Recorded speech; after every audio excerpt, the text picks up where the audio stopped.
বাজারে চালের মূল্য বৃদ্ধি, এখানে কোনো সিন্ডিকেট কাজ করছে কিনা, ব্যবসায়ীদের যে অবৈধ মজুদ সেটি কাজ করছে কিনা, এই বিষয়ে যে খোঁজ খবর এবং তদবির এবং যারা এই কাজে জড়িত তাদের বিরুদ্ধে অভিযান পরিচালনা করছে খাদ্য নিয়ন্ত্রণ অফিস। আমরা একটু আগে দেখেছি যে কক্সবাজারের যে চাউল বাজার বড় বাজারে, সেই বড় বাজারের প্রত্যেকটি দোকানে, চাউলের দোকানে আমরা দেখতে পেয়েছি যে অভিযান পরিচালনা করেছে। এখন পর্যন্ত কোনো জরিমানা হয়নি। একটু বলবেন আপনার থেকে কি কি দেখছে, কি কি দেখছে?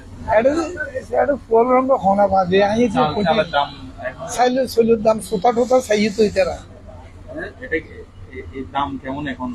ইনসুলের দাম তো বেশি বাজে নাই খৈনি একদম ফুল আইলে কই ইনের দাম ধরো 1600 টাকা 5 কেজি।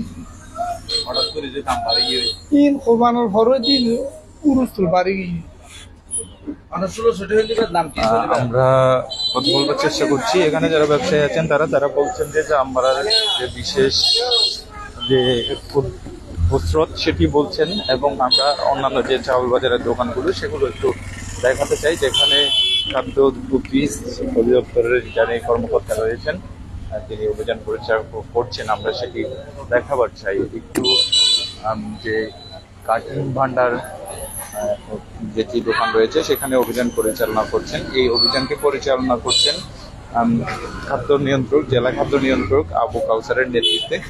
খাদ্য অধিদপ্তর কক্সবাজারের যিনি খাদ্য নিয়ন্ত্রক জেলা আবু কাউসার, তার নেতৃত্বে এই অভিযান পরিচালনা করা হচ্ছে। এবং এখানে যে ব্যবসায়ীদের যে মূল্য তালিকা এবং অন্যান্য যে বিষয়াদি সেগুলো তারা দেখছেন, এবং যদি কোনোভাবেই তাদের কোনো ঘাটতি পান বা কোনো মধ্যে অসঙ্গতি পান তাহলে জরিমানার আওতায় আনা হবে, সেটি বলছেন যিনি নেতৃত্ব দিচ্ছেন তিনি। এবং আমরা দেখতে পাচ্ছি চাউল বাজারে, বড় বাজারের চাউল বাজারে প্রতিটি দোকানে তিনি তদারকি করছেন এবং অভিযান পরিচালনা করছেন। যাদের কাছেই কোনো অসঙ্গতি পাবেন তাদেরকে অনেকটা জরিমানার আওতায় আনা হবে বলে তিনি বলছেন। ইতিমধ্যে দেখছেন কার্তিক ভান্ডার যে চাউলের দোকান আছে সেখানেই এই অভিযানে পরিচালনা করা হচ্ছে। আমরা সেই বিষয়টি লক্ষ্য করছি। পাশাপাশি আরো যে দোকানগুলো রয়েছে সেগুলো তো অভিযান পরিচালনা করা হবে।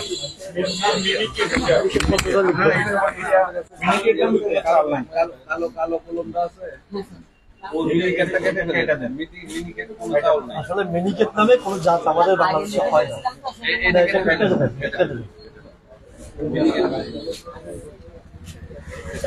28 মিনিকেট কোন শব্দ না। আচ্ছা 28 লিখে যদি মিনিকেট 28 তো দেখছো। 28 লিখছি। 28 হ্যাঁ কালো দিয়ে ইয়ে করে দাও। ঠিক আছে। এটা অন্য জাত লিখে ফেলবেন। হ্যাঁ আচ্ছা থ্যাংক ইউ। এটা হ্যাঁ আমরা একটা দোকান দেখাবো পাইকারি অনেক দেখাবো। স্যার এই খুচরা দোকানটা স্যার এই তো ওই বড় বাজারে যেতে হবে, ওখানে কিন্তু খুচরা দোকান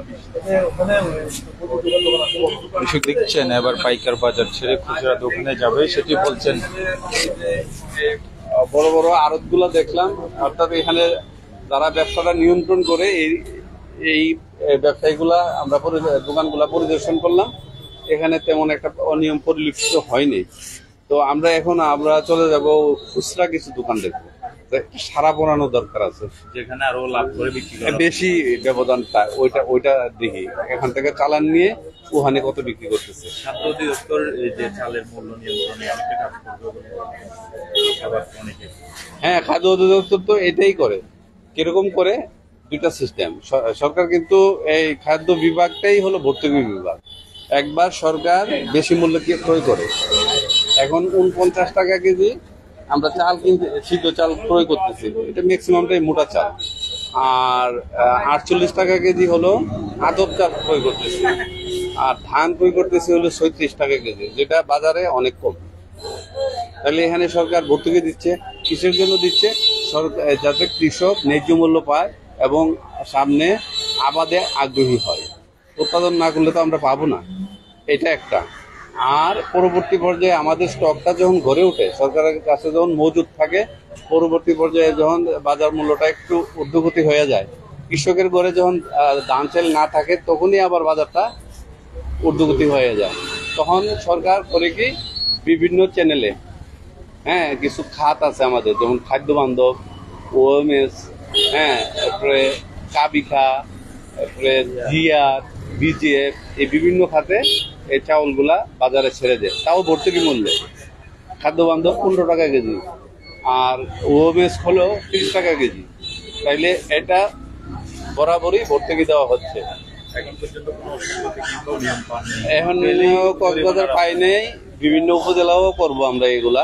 হ্যাঁ, তখন আমরা বুঝতে পারবো কক্সবাজার আসলে কি সিন্ডিকেট আছে কিনা, অনিয়ম আছে কিনা।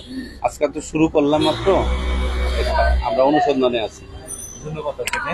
আমরা কথা বলছিলাম খাদ্য অধিদপ্তরের কর্মকর্তা, জেলা খাদ্য নিয়ন্ত্রকের সাথে কথা বলছিলাম। তারা পাইকার বাজারে অভিযান পরিচালনা করে এবার খুচরা বাজারে যাচ্ছেন সেটি বলছেন, আমরা সেটি জেনেছি। এবং কক্সবাজার বড় বাজারে, চাউল বাজারে অনেকদিন ধরে যে অভিযোগ, সাধারণ মানুষের অভিযোগ, সেটি পেয়েছিল বলছেন খাদ্য অধিদপ্তর। তবে এখানে এসে যে বিষয়টি পরিলক্ষিত হয়েছে, এখানে কোনো অসঙ্গতি কিংবা অনিয়মের কোনো কিছুই পাননি। সেজন্য এখনো পর্যন্ত কক্সবাজারের বড় বাজারে যে পাইকার বাজার, চাউল বাজার রয়েছে, সেখানে এখনো পর্যন্ত জরিমানার আওতায় আনেননি কাউকে।